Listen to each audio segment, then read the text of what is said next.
बंधन तोड़ने अभिषेक दीजिए। अभिषेक दीजिए, अभिषेक दीजिए, पावन लहू का अभिषेक दीजिए। अश्लीलता का बादल घनेरा पवित्र करने अभिषेक दीजिए। अभिषेक दीजिए, अभिषेक दीजिए, पावन लहू का अभिषेक दीजिए। पाप मिटाने शाप मिटाने पावन लहू का अभिषेक दीजिए। अभिषेक दीजिए, अभिषेक दीजिए, पावन लहू का अभिषेक दीजिए। रोग मिटाने शोक मिटाने पावन लहू का अभिषेक दीजिए। अभिषेक दीजिए, अभिषेक दीजिए, पावन लहू का अभिषेक दीजिए। कोरोना वायरस को जड़ से मिटाने पावन लहू का अभिषेक दीजिए। अभिषेक दीजिए, अभिषेक दीजिए, पावन लहू का अभिषेक दीजिए। कोरोना वायरस को जड़ से मिटाने पावन लहू का अभिषेक दीजिए।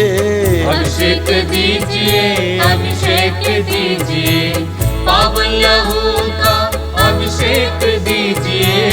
नशे की आत्मा सताए तेरे जन को छुटकारा देने अभिषेक दीजिए। अभिषेक दीजिए, अभिषेक दीजिए, पावन लहू का अभिषेक दीजिए। पावन लहू से धरती को धोने अभिषेक दीजिए। अभिषेक दीजिए।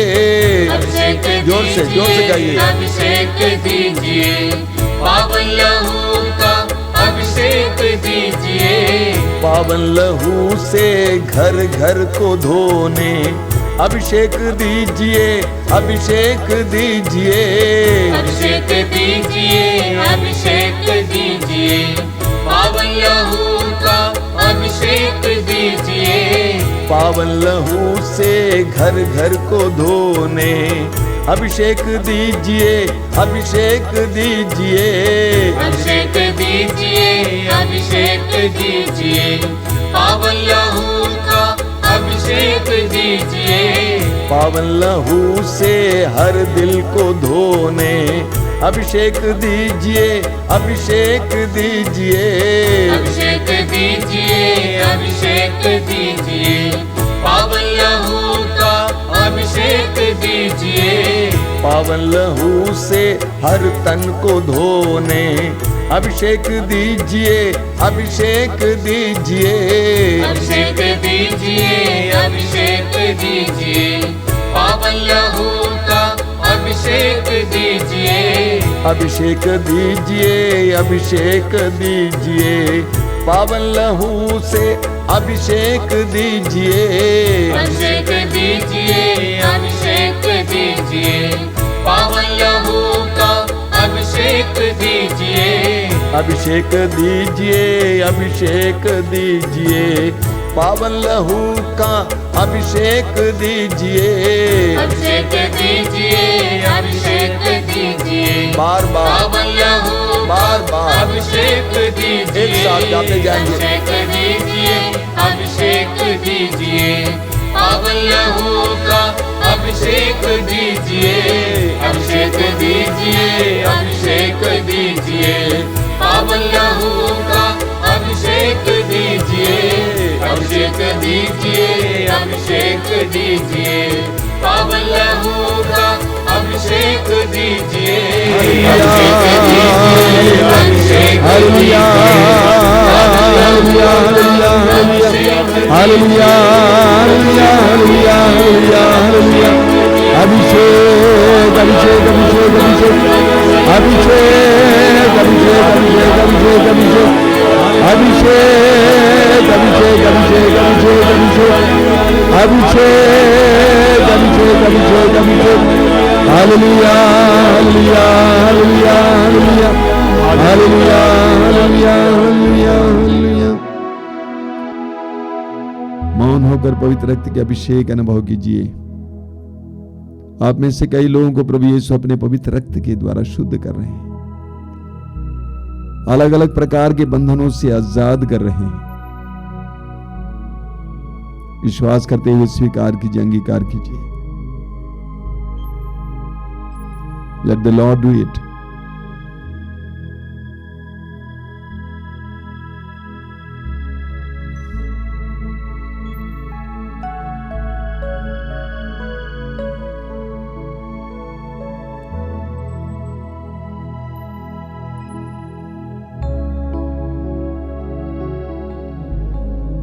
आइए हम इस समय संत पापा फ्रांसिस की सुंदर प्रार्थना दोहराते हुए बोलेंगे, मुझको यीशु के मूल्यवान रक्त का टीका लगाया गया है, कोई वायरस मुझे छू नहीं सकता, मुझको यीशु के मूल्यवान रक्त का टीका लगाया गया है, कोई वायरस मुझे छू नहीं सकता, मुझको यीशु के मूल्यवान रक्त का टीका लगाया गया है, कोई वायरस मुझे छू नहीं सकता।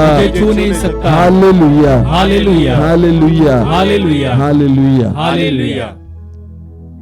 पवित्र परम प्रसाद की आशीष पाएंगे।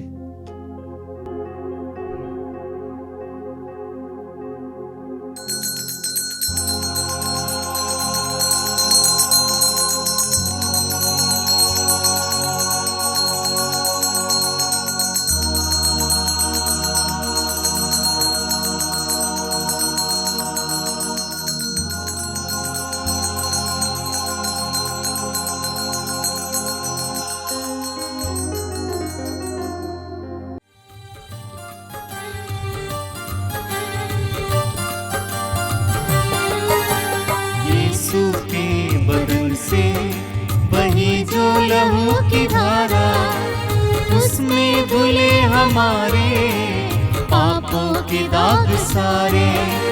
यीशु के बदन से बही जो लहू की धारा, उसमें धुले हमारे पापों के दाग सारे। रख ले उसी में आशा, तजते सभी निराशा। यीशु ही हमारे जीवन पार लगाए। रख ले उसी में आशा, तजते सभी निराशा। यीशु ही हमारे जीवन पार लगाए। यीशु के बदन से बही जो लहू की धारा, उसमें धुले हमारे पापों के दाग सारे। यीशु के बदन से बही जो लहू की धारा, उसमें धुले हमारे पापों के दाग सारे।